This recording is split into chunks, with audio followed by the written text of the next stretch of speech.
Let's just cut to the chase here. Battlefield 1 is bloody good. It's great, in fact. Nay, it's barnstorming and harks back to the classic Battlefield games we all played and loved back in the day.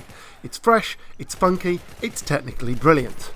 So, what makes Battlefield 1 a bloody good game then? Well, for starters, it's the first Battlefield in quite some time that actually has a decent little single-player campaign going for it. The War Stories, as DICE calls them, sees you jump into a variety of different characters' shoes from around the globe.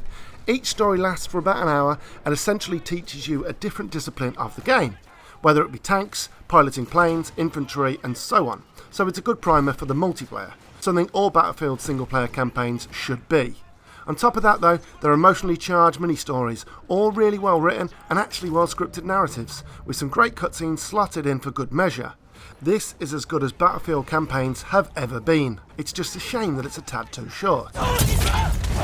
Let's be honest though, Battlefield is and has always been about the multiplayer, and Battlefield 1 is no different. In fact, it marks a return to the roots for the franchise, where destruction is far more macro and micro, rather than some big fancy gimmick that changes a map once or twice.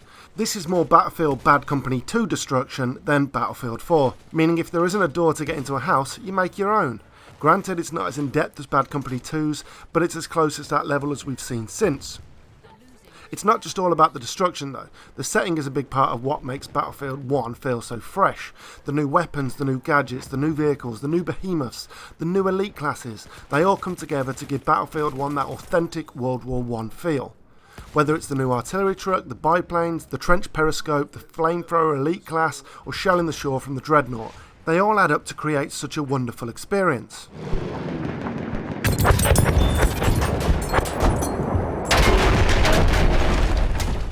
Modes and maps make the game though, so let's talk modes and maps.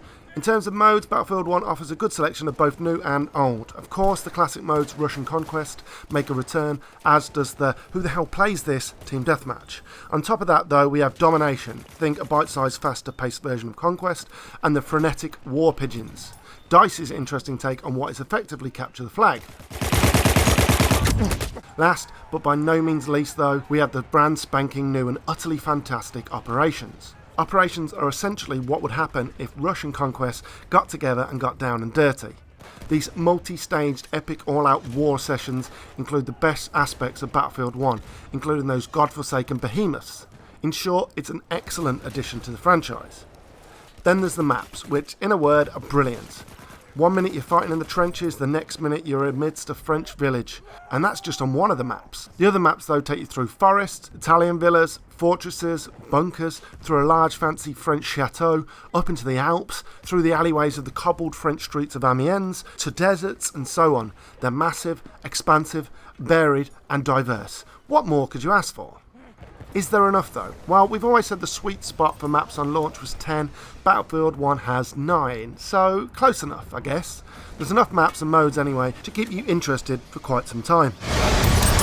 Battlefield 1 is not perfect though and can be a tad buggy with some awkward traversal mechanics to say the least, but other than that it's a wonderful addition to the franchise, one that takes destruction back towards its roots, where players are given explosive freedom of expression and no two games pan out the same, and another due to the setting, it's like a breath of fresh air on a warm summer's day.